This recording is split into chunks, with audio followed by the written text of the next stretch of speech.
থেকে কলকাতার দূরত্ব 1500 কিলোমিটার আমরা বলি, কিন্তু যদি এটাকে বলা হতো সেন্টিমিটারে তাহলে 1500 পিঠে আবার কটা শূন্য হতো? 5টা শূন্য। এটা আমাদের কিন্তু মনে রাখাও অসুবিধা, প্লাস হচ্ছে এটা লিখতেও অসুবিধা। এর জন্য আমাদের বৃহৎ এককের প্রয়োজন হয়। ঠিক তেমনি আমরা যদি আবার পরমাণু ব্যাস বা কিছু ক্ষুদ্র জিনিস যদি আমরা মাপতে চাই, তখন আমাদের কি করতে হবে? সেটাকে যদি আমরা সেন্টিমিটারে প্রকাশ করি তাহলে কি হবে? 0.000000 করে এরকম হয়তো 15টা শূন্য দিয়ে কি করতে হবে? দশমিকের উপর 15টা শূন্য, তারপরে 1 2 3 এর সমস্ত মান আসবে। তাহলে এগুলো কি হচ্ছে? লেখাও যেমনি অসুবিধা এবং কি হচ্ছে? মনে রাখাও অসুবিধা। তার জন্য আমাদের কিছু ছোট এককের প্রয়োজন হয়। দেখো সেই এককগুলো কি না, ক্ষুদ্র একক। ক্ষুদ্র একক কি? এক, এই যে মিমের মতো লিখেছি, এটা হচ্ছে মাইক্রন। 1 মাইক্রন সমান কত? 10⁶ মিটার। এছাড়াও কি আছে? 1 nm করেছি, এটা হচ্ছে ন্যানোমিটার। 1 ন্যানোমিটার মানে কত? 10⁻⁹ মিটার। এছাড়াও কি? এটা খুবই গুরুত্বপূর্ণ, এটা বেশিরভাগ সময় আমাদের প্রত্যেকের কাজে লাগে। 1 আর্মস্ট্রং মানে কত? 10⁻10 মিটার বা 10⁻⁻8 সেন্টিমিটার। এবং 1 ফার্মি সমান কত? 10⁻⁻15 মিটার। এই 1 মাইক্রনটা, আমাদের এই মাইক্রন দূরত্বটা মাপা হয় সাধারণত অনুবীক্ষণিক বস্তুর আকার মাপার জন্য। ন্যানোমিটারটা কিসের সাহায্যে মাপার ব্যবহার করা হয়? না, আলোক তরঙ্গের দৈর্ঘ্য, মানে আলোক তরঙ্গ দৈর্ঘ্য মাপা হয়। এই আর্মস্ট্রংটাও আলোক তরঙ্গ দৈর্ঘ্য হিসেবে ব্যবহৃত হয়। আর 1 ফার্মিটা কিসে ব্যবহার করা হয়? অণু পরমাণু মানে কেন্দ্রকের ব্যাস নির্ণয়, ব্যাসার্ধ নির্ণয় ইত্যাদি করতে ব্যবহার করা হয়। এবারে কি হচ্ছে? আমাদের এখান থেকে দেখা যাবে একটা কোনো গ্রহ বা নক্ষত্রের দূরত্ব যদি আমাদের মাপতে হয়, তখন আমাদের কি ব্যবহার করা হয়? অতি বৃহৎ একক। অতি বৃহৎ একক বলতে কি হচ্ছে? 1 AU। 1 AU মানে হচ্ছে 1 অ্যাস্ট্রোনমিক্যাল ইউনিট। এর মানটা কত? 1.496 × 10⁸ কিলোমিটার। এই অংশটাকে আমরা না লিখে আমরা কি লিখি তখন? 1 AU। এছাড়াও কি? 1 আলোকবর্ষ মানে কি হচ্ছে? 9.46 × 10⁻12 কিলোমিটার, মানে 1 আলোকবর্ষ মানে কি না? তোমরা জানো আলো 1 বছরে যে পথ যায়, তাহলে আলো 1 বছরে কতটা পথ যাবে? না, 1 বছর মানে কত? 365 দিন। 365 দিনকে যদি আমরা কি করি? ঘন্টায় প্রকাশ করি, তাহলে কত দিয়ে গুণ করতে হবে? 24 ঘন্টা। তাহলে 24 ঘন্টাকে আবার যদি আমরা কি করি? সেকেন্ডে পরিণত করি বা মিনিটে পরিণত করি, তাহলে 60 দিয়ে হলে মিনিটে, আবার তাকে সেকেন্ডে করলে আবার তাকে 60 দিয়ে গুণ করতে হচ্ছে। আর আলো 1 সেকেন্ডে কত পথ যায়? 3 × 10⁸ মিটার। তাহলে এই এত মিটার পথটা তোমার হবে কত? আলোকবর্ষ, 1 আলোকবর্ষ। তাহলে এইগুলো হচ্ছে কি? বৃহৎ একক। এই প্রত্যেকটা এককগুলি কি মৌলিক একক দৈর্ঘ্যে। এবং 1 পারসেক। 1 পারসেক মানে কত? 30.84 × 10⁻22 কিলোমিটার। এইগুলো কি হচ্ছে? সবই দৈর্ঘ্যের মৌলিক একক, এটা দৈর্ঘ্যের বৃহত্তম একক। পারসেকটা কি হচ্ছে? তোমাদের পরীক্ষায় কিন্তু অনেক সময় কোশ্চেন আসবে, পারসেক কিসের একক? না, পারসেক হচ্ছে দৈর্ঘ্যের বৃহত্তম একক। না, আমাদের দৈর্ঘ্য পরিমাপ করা হয়। এই দৈর্ঘ্য পরিমাপ করতে গিয়ে এই যে সাধারণ স্কেলের যে ঘরগুলো রয়েছে, কোনো একটা দৈর্ঘ্য পরিমাপ করতে গেলে আমাদের সব সময় কি করতে হয়? লম্বভাবে তাকাতে হয়। মানে কীরকম? ধরো এটা সাধারণ স্কেল রয়েছে, ওখানে কি রয়েছে? একটা পয়েন্ট রয়েছে কত? 4.5। আমি যদি এই দিক দিয়ে তাকাই, যদি সোজা না তাকিয়ে কি করে এইদিকে তাকাই, তাহলে আমরা দেখবো কি হচ্ছে? তার আগের ঘরটা হয়তো দেখতে পাচ্ছি, তার মানে মাপটা তখন হচ্ছে কত? আসল মাপটা হচ্ছে 4.5, কিন্তু তার আগের ঘরটা দেখতে পাচ্ছি, মানে তখন মাপটা কি হয়ে যাচ্ছে? 4.4। আর এই দিক দিয়ে যদি আমি তাকাই, তাহলে তখন এই মাপটা কি হচ্ছে? আর একটু বেশি দেখছি, 4.6। কিন্তু আসল মাপটা কি হবে 4.5। এটা সহজে দেখতে, সঠিক করে দেখতে গেলে কি করতে হয়, আমাদের স্কেলের সঙ্গে সঙ্গে কি করতে হয়, এরকম করে লম্বভাবে তাকাতে হয়, লম্বভাবে তাকিয়ে মাপ নিতে হয়। কিন্তু আমরা লম্বভাবে যদি তাকিয়ে না মাপ নিই, তাহলে কি হচ্ছে, আমাদের সাধারণ স্কেলের যে ঘরের কি হচ্ছে, মানটা চেঞ্জ হয়ে যায়। এই মানটা চেঞ্জ হওয়ার জন্য বা পরিবর্তন হয়ে যায়, এইটা কি আমাদের বলা হয় চোখের লম্ব ত্রুটি।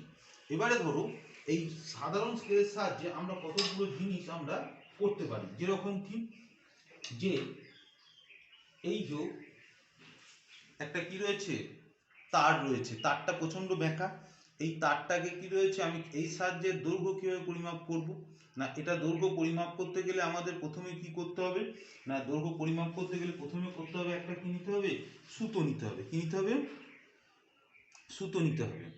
এই সুতোতে কি করতে হবে, না এই সুতোতে কি করতে হবে, না এইটা সমান করে করে আমাকে মাপ নিয়ে নিতে হবে, মানে কারণ যেরকম বেঁকে আছে সেরকম করেই মাপটা আমাদের ছোট্ট ছোট্ট অংশের মাপ নিয়ে নিতে হবে। এরকম করে নিয়ে নিলাম, দেখো কীভাবে নিচ্ছি মাপটাকে, খুব ছোট ছোট অংশের মাপ নিতে হবে।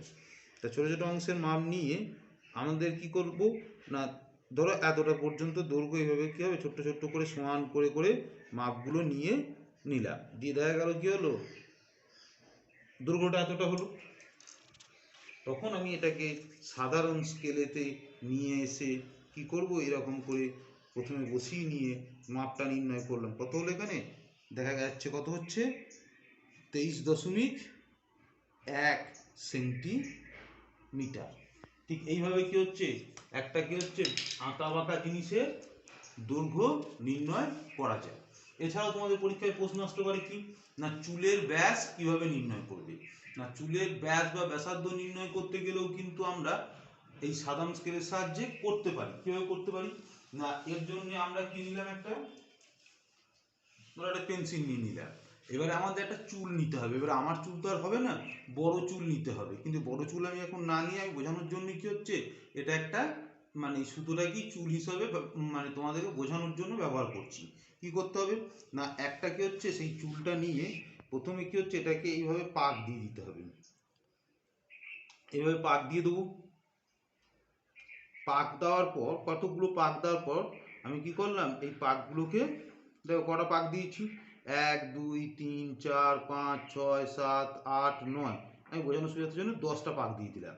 এইবারে কি করব, এই পাকগুলোকে আমি কি করব, একবারে চেপে যাতে গ্যাপ না থাকে এইভাবে গ্যাপ করে নেব, চুল আরও সরু হবে। আমি তোমাদের বোঝানোর সুবিধার জন্য একটা কি করলাম, এখানে একটা সুতো ব্যবহার করলাম, যাতে কোনো রূপ কি থাকে না, গ্যাপ না থাকে। তাহলে এই সুতোর ব্যাসটা কীভাবে নির্ণয় করব, না সাধারণ স্কেলের সাহায্যে কি করব, এর কি হবে কতটা হয়েছে দেখে নেব। তাহলে এখানে সাধারণ স্কেলের সাহায্যে আমরা দেখে নিলাম কত, এর মাপ হয়েছে 0.4 সেন্টিমিটার। কত মাপ হয়েছে, 0.4 সেন্টিমিটার। এটাকে আমি ধরলাম কত, x সেন্টিমিটার। আর এখানে কটা পাক দিয়েছিলাম, 10টা পাক দিয়েছিলাম। কটা পাক দিয়েছিলাম, 10টা পাক। 10টা পাক মানে কি হচ্ছে, এই পাক সংখ্যা n ধরলাম। তাহলে 10 পাকের দৈর্ঘ্য কত, 0.4। মানে এখানে যদি আমি এই ভাষাতে লিখি তাহলে কি হবে, n পাকের দৈর্ঘ্য হচ্ছে কত, x সেন্টিমিটার। তাহলে 1 পাকের দৈর্ঘ্য কত হবে, x/n সেন্টিমিটার। এটাই তখন কি হবে, তার চুলটার ব্যাস। এবার যদি তোমাদের ব্যাসার্ধ নির্ণয় করতে বলে, তাকে আমরা কি করব, 2 দিয়ে ভাগ করে দেবো। 2 দিয়ে কি করতে হবে, ভাগ করে দিতে হবে। এরপরে আসি, যে আমার প্রশ্ন থাকে যে সাধারণ স্কেলের সাহায্যে আমরা কিভাবে কোনো বইয়ের পাতার ব্যাস নির্ণয় করব। ধরো আমি একটা বই নিয়েছি, এই বইটাকে কি হচ্ছে, মলাটটা তো আর এই পাতাগুলো আলাদা থাকে, ওই জন্য মলাটটাকে আমি আলাদা করে দিলাম, মলাটটাকে আলাদা করে দিলাম। তাহলে দেখো এই বইটায় দেখো কতগুলো পাতা রয়েছে, 604টি। তাহলে কি করব, প্রথমে বোঝানোর জন্য তোমাদের বলছি, এখান থেকে এটার মাপ নিয়ে নেব। এখান থেকে এটা মাপ নিয়ে দেখা গেল কত হলো, 2.6 সেন্টিমিটার। এই বইটার মাপটা কত হলো, 2.6 সেন্টিমিটার। এটাকে আমি x ধরলাম। আর এখানে পাতার সংখ্যা কত হচ্ছে, মানে মোট দৈর্ঘ্যটা কত হলো x, আর এখানে পাতার সংখ্যা আমি কতগুলো বললাম তোমাদেরকে, 604টি। পাতার সংখ্যা কত বললাম, 604টি। এটা কি হচ্ছে, আমি ধরে নিলাম n। তাহলে কি হচ্ছে, 604টি পাতার ব্যাস হচ্ছে কত, 2.6, মানে 604টা মানে কি হচ্ছে এখানে nটি পাতার, কত হচ্ছে x সেন্টিমিটার। তাহলে একটার কত হবে x/n, বা এখানটা কি হতো, যদি এটাই করতাম একটা তাহলে কত হতো 2.6/604।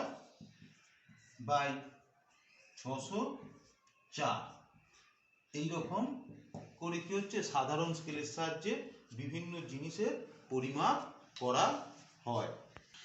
সময় মাপার জন্য আমরা কি করি, সাধারণ ঘড়ি ব্যবহার করি। সাধারণ ঘড়িতে কি হয় না, আমরা ঘন্টা পরিমাপ করতে পারি, মিনিট পরিমাপ করতে পারি, আর সেকেন্ড পরিমাপ করতে পারি। কিন্তু সেকেন্ডের থেকে যদি কম হয় তাহলে তখন যখন দৌড় প্রতিযোগিতায় 1 সেকেন্ডেরও অনেক কম হয়, তখন আমরা কি বিভিন্ন ধরনের ঘড়ি ব্যবহার করতে পারি। তাহলে সেই ঘড়ি সম্পর্কে আমি কিছু বলছি।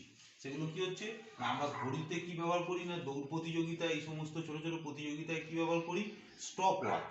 তাহলে স্টপ ওয়াচের সাহায্যে কি হয়, 1 সেকেন্ডের 1/10 ভাগ মাপা যায়। এছাড়াও আছে মেট্রোনম। মেট্রোনমে কি করা হয় না, 10⁻⁻6 সেকেন্ড, মানে 1 সেকেন্ডেরও কি হচ্ছে 0.1 2 3 4 5,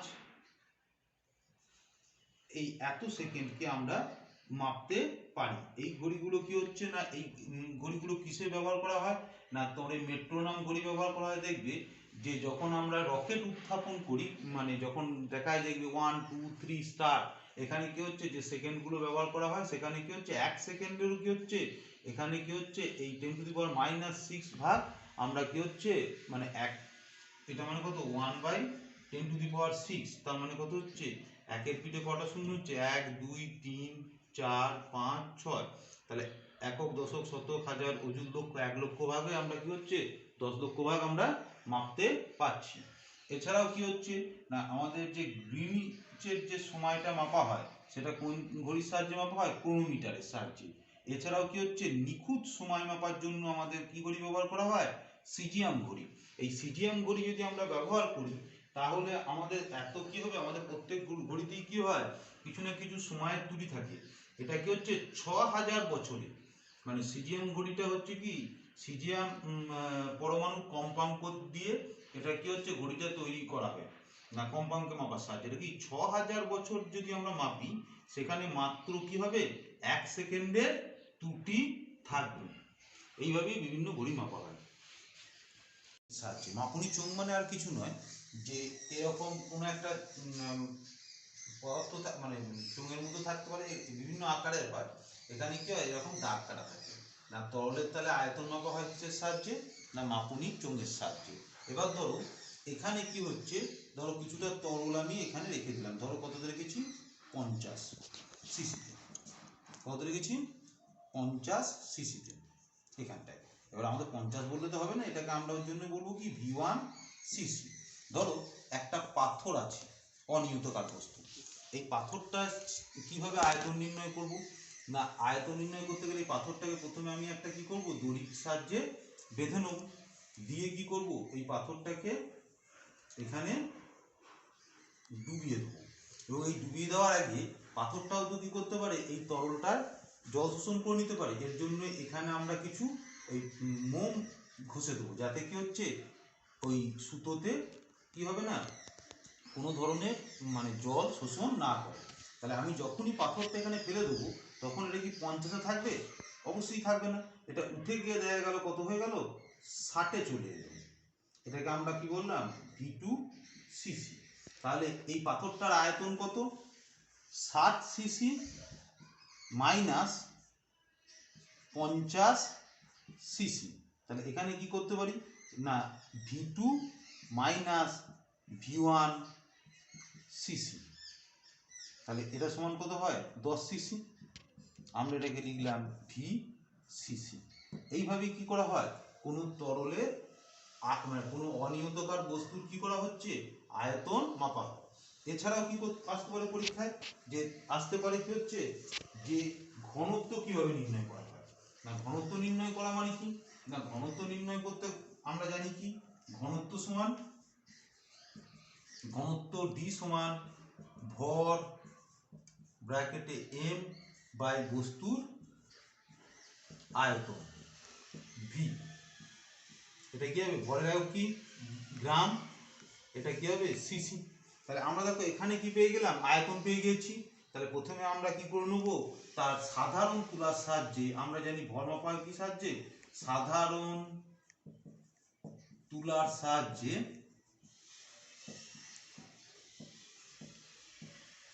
বস্তুর ভর মাপবো। বস্তুর ভর সমান কত, এম গ্রাম। তাহলে কি হয়ে গেল, ঘনত্ব সমান কি পাবো, ভর এম গ্রাম বাই আয়তন ভি। তাহলে কি হচ্ছে, তার ঘনত্ব ভি সমান কত হলো, M by V gram per CC. এইভাবে কি হচ্ছে, কোনো অনিয়মিতকার বস্তুর আয়তন মাপা যায় এবং ঘনত্ব মাপা হয়। ভর মাপা হয় সাধারণ তুলা যন্ত্রের সাহায্যে। সাধারণ তুলা যন্ত্র মানে কি কোনগুলো, না আমরা যখন বাজারে যাই তখন দেখবে দুদিকে, একদিকে বাটখারা থাকে আর একদিকে একটা তুলা পাত্র থাকে, সেখানে আমরা বস্তু রেখে কি করা হয়, মানে বাম দিকে ভর আর ডান দিকে বস্তু রেখে ওজন করা হয়। কিন্তু কি হচ্ছে, বৈজ্ঞানিক ক্ষেত্রে সাধারণ তুলা যন্ত্র দেখতে কিরকম হয়, দেখো ঠিক এইরকম। এই যে দেখতে পাচ্ছ, একটা দিকে বাটখারা রাখা হয় আর একদিকে বস্তু রাখা হয়। এইখানে একটা কি থাকে, লম্বা পড়া সূচক রয়েছে দেখতে পাচ্ছ। আর এই যে দণ্ডটা রয়েছে, এই দিকের বাহুটা যতটা হবে এই দিকের বাহুটা ততটা হবে। এইটা কি বলা হয়, সাধারণ তুলা যন্ত্র। আর এখানে যে বাস্কটা আছে, এই বাস্কটা হচ্ছে ওজন বাস্ক। এই ওজন বাস্কের সাহায্যে আমাদের কী হয়, এইখানে বাস্কের সাহায্যে কি করব, আমরা চিমটার সাহায্যে, এখানে একটা চিমটা রয়েছে, এই চিমটার সাহায্যে আমরা ভরগুলো রাখবো এবং সঠিক এবং সূক্ষ্ম পরিমাপ করা হয়। দেখবে সোনা মাপার জন্য এই ধরনের কি করা হয়, তুলা যন্ত্র ব্যবহার করা হয় এবং এই ছোটো ছোটো বাটখারাগুলোকে ব্যবহার করা হয়। এই তুলা যন্ত্রে কি হচ্ছে, না ভালো তুলা যন্ত্রের গুণাবলী কি হতে হবে, না প্রথম গুণাবলী হতে হবে সুবেদী হতে হবে। কি হতে হবে, সুবেদী। সুবেদী মানে কি, না একটা দিকে কি হচ্ছে, যখন এই যে দণ্ডটা রয়েছে এইদিকে সামান্য ভরের পার্থক্য কি হবে, যাতে এটা একদিকে হেলে যায়। যদি ওই বস্তুটা কম থাকে তাহলে যেন এরকম হেলে যায়, এটা যেন এদিকে হেলে যায়। তার মানে কি হচ্ছে, সুবেদী হওয়ার শর্ত কি, সামান্য ওজনের পার্থক্য কি হবে, যে আমাদের তুলার দণ্ডটা থাকবে এটা সমান না পেয়ে কি হবে, যেন একটু হেলে যায়। এটা কি বলা হয়, সুবেদিতা। এই সুবেদিতা, তাহলে কি হতে হবে, ভালো তুলাযন্ত্রের গুণাবলী কি হবে, প্রথম হতে হবে সুবেদী হতে হবে, সুস্থিত হতে হবে। আমার কি হয়, দণ্ড যদি বারবার এরকম করে হেলা নড়ানো করে তাহলে কি হবে, আমাদের কি হবে, মাপতে পারবো না। যেটা যেন তাড়াতাড়ি সুস্থিত হয়। এবং অবশ্যই তুলা যন্ত্রটি নির্ভুল হতে হবে, কারণ আমি 5 কেজি মাপছি, 5 কেজি 500 দিয়ে দিলাম বা 4 কেজি 500 দিলাম, এটা হবে না। অতএব নির্ভুল হতে হবে। আর 4 নম্বর কি বললাম, দৃঢ় হতে হবে বা সুদৃঢ় হতে হবে। সুদৃঢ় কেন হতে হবে, না আমি আলু চাপালাম বা বেগুন চাপালাম, তুলা দণ্ডটি ভেঙে গেল, তাহলে হবে না। তাহলে দণ্ডটি কি হতে হবে, সুদৃঢ় হতে হবে। তাহলে এখান থেকে প্রশ্ন আসবে কি, ভালো তুলা যন্ত্রের গুণাবলী কি কি, না তুলা যন্ত্রটি সুবেদী হতে হবে, সুস্থিত হতে হবে, নির্ভুল হতে হবে আর দৃঢ় হতে হবে। আর একটা কি হচ্ছে, সুবেদিতা বলতে কি বোঝো, তোমরা প্রথমেই বলে দিলাম। সুবেদিতা বলতে কি বোঝো, না সামান্য ওজনের পার্থক্য কি করবে, এটা মাপতে পারবে। এর সুবেদিতার বৈশিষ্ট্য যদি আসে, মানে প্রশ্নটা কি আছে, সুবেদিতার বৈশিষ্ট্য, তাহলে কি হতে হবে, না 1 নম্বর বৈশিষ্ট্য হতে হবে, এই যে তুলাদণ্ডের যে রয়েছে এই যে বাহুটা কি হতে হবে, যতটা বড় হবে তত কি হবে, বাহুটা যত বড় হবে তত কি হবে, তুলা পাত্রটি তত বেশি সুবেদী হবে। এবং কি হবে, 2 নম্বর কি বৈশিষ্ট্য হবে, তুলা পাত্রটি হালকা হতে হবে, যত হালকা হবে তত সুবেদী হবে। এই যে মাঝে যে লম্বা দাগটা থাকে বলেছিলাম, এই যে এখান থেকে এই যে লম্বা দাগটা যে সূচকটা থাকে, এই সূচকটা কি হতে হবে, যত লম্বা হবে তত ভালো হবে। আর কি হতে হবে, 4 নম্বর বৈশিষ্ট্য কি, তুলাদণ্ডের ভারকেন্দ্রটা তুলাদণ্ডের আলম্বের নিচে যতটা সম্ভব কাছে থাকতে হবে। এছাড়াও তোমাদেরকে আগে বললাম যে এই যে এখানে যে বাস্কটা রয়েছে, এই বাস্কে কি হয়, এই তুলাযন্ত্রের যে বাস্কটা রয়েছে এটা এই ওজন বাস্ক বলা হয়। ওই ওজন বাস্কে এই যে বাটখারাগুলো থাকে, এই বাটখারাগুলো কি অনুপাতে থাকে জানো, এই বাটখারাগুলো থাকে 5:2:2:1 অনুপাতে থাকে। এটা কেন, না আমাদের কি হচ্ছে, তুলাযন্ত্রের যে বাটখারাগুলো থাকে সেগুলো কত কত থাকে, 5:2:1 2:1 অনুপাতে কেন থাকে? এইটা আমরা এই প্রশ্নটা কিন্তু খুব আসে না আমাদের। দেখো না এটা থাকে, তার প্রধান কারণ হচ্ছে এখানে কি করতে পারি, ওই যে বাষ্পটা দেখতে পেলে ওই বাষ্পটায় কি করতে পারি 1 গ্রাম থেকে 210 গ্রাম মাপা যায়, বাটটা থাকে। আর কি থাকে 10 মিলিগ্রাম থেকে 10 মিলিগ্রাম থেকে আমাদের 10 মিলিগ্রাম থেকে 990 মিলিগ্রাম পর্যন্ত বাটখারা থাকে। এবারে কি হয়েছে, তাহলে মোট কত মাপতে পারছি আমরা, মানে এই ওজন বাষ্পের সাহায্যে আমরা ভর কতটা মাপতে পারবো, এই যে এতগুলো বাটখারা থাকে তার মানে মাপতে পারছি কত 10 মিলিগ্রাম থেকে 211.1 গ্রাম পর্যন্ত আমরা ওজন মাপতে পারবো। তাহলে এই ওজনটা মাপতে পারবো কত, এই মানে ওজন বাষ্প থেকে না, ওজন বাষ্প থেকে 10 মিলিগ্রাম থেকে 211.1 গ্রাম পর্যন্ত যত বস্তু আছে আমরা মাপতে পারবো। পরে একটা এক্সাম্পল নিই, ধরো আমার কি হচ্ছে কোনো একটা বস্তুর ওজন ধরো 43 গ্রাম 330 মিলিগ্রাম। তাহলে এটাকে কি করে আমি ওজন করব, বাটখারা পাবো কি না, আমরা এটা সহজেই বাটখারা পেতে পারি। কি হবে না, দেখো এখানে কি নিলাম, দুটো 20 গ্রামের বাটখারা নেবো, একটা 2 গ্রামের বাটখারা নেবো, আর একটা 1 গ্রামের বাটখারা নেবো। তাহলে এটা হয়ে গেল আমার কত 43 গ্রাম। আর মিলিগ্রামটা কি হচ্ছে না, দেখো 330 নিয়েছি, একটা নেবো কি 200 মিলিগ্রামের বাটখারা নেবো, একটা নেবো কি হচ্ছে 100 মিলিগ্রামের বাটখারা নেবো, একটা নেবো 20 মিলিগ্রামের বাটখারা নেবো, একটা 10 মিলিগ্রামের বাটখারা নেবো। তাহলে কি হচ্ছে দেখো এটা হয়ে গেল কত 330 মিলিগ্রাম। তাহলে আমরা দেখো যে কোনো ওজন করতে পারছি, তার কারণটা কি দেখো 5:2:2:1 মানে 1 থেকে 10 এর সবটাই হচ্ছে। দেখো 1 আছে 2 আছে, 3 কিভাবে পাবো 2 + 1 3, 4 কিভাবে পাবো 2 + 2 সমান কত 4, 5 রয়েছে। 6 কিভাবে পাবো 5 + 1 সমান কত 6, 7 কিভাবে পাবো 5 + 2 সমান কত 7, 8 কিভাবে পাবো 5 + 2 + 1 সমান 8, 9 কিভাবে পাবো 5 + 2 + 2 সমান 9, আর 10 কিভাবে পাবো 5 + 2 + 2 + 1 সমান 10। এই জন্য এটা কি করা হয় 5:2:2:1 অনুপাতে রাখা হয়। গ্রাফ পেপারের সাহায্যে, তাহলে গ্রাফ পেপার রয়েছে, এই গ্রাফ পেপারে কি হয় প্রত্যেকটি ঘর হচ্ছে 1 মিলিমিটার করে, তাহলে 1 মিলিমিটার আর 1 মিলিমিটার মানে 1 মিলিমিটার স্কোয়ার ক্ষেত্রফল। এই গ্রাফ পেপারের সাহায্যে অনিয়তকার বস্তুর ক্ষেত্রফল কিভাবে নির্ণয় করবে। অনিয়তকার বস্তু মানে দেখো যেমনি এই যে পাতা, এই পাতার আকারটা ঠিক নেই, তাহলে কি হচ্ছে এটা তো কি বলতে পারি না আয়তকারও নয় বৃত্তাকারও নয়। দেখো এই পাতাটা এটাও নয়, তাহলে এইগুলোর ক্ষেত্রফল গ্রাফ পেপারের সাহায্যে কিভাবে আমরা নির্ণয় করব।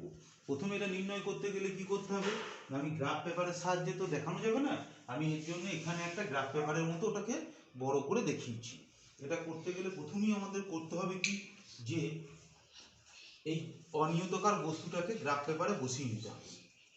বসিয়ে নিলাম এবং কি করতে হবে, তার চতুর্দিকে কি করতে হবে, আমাকে কি করতে হবে এরকম করে একটা দাগ দিয়ে নিতে হবে।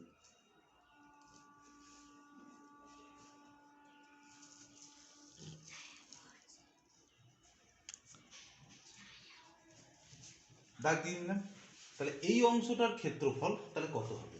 দেখো এই ঘরগুলোর মধ্যে কিছু ঘর কেটে গিয়েছে এবং কিছু ঘর গোটা আছে। গোটা কোনটা আছে, দেখো গোটা আছে, এটাও কেটে গিয়েছে, এই অংশটাও কেটে গিয়েছে, তাহলে গোটা ঘর কোনটা আছে, আমি গোটা ঘরকে সংখ্যাটা লিখছি 1 2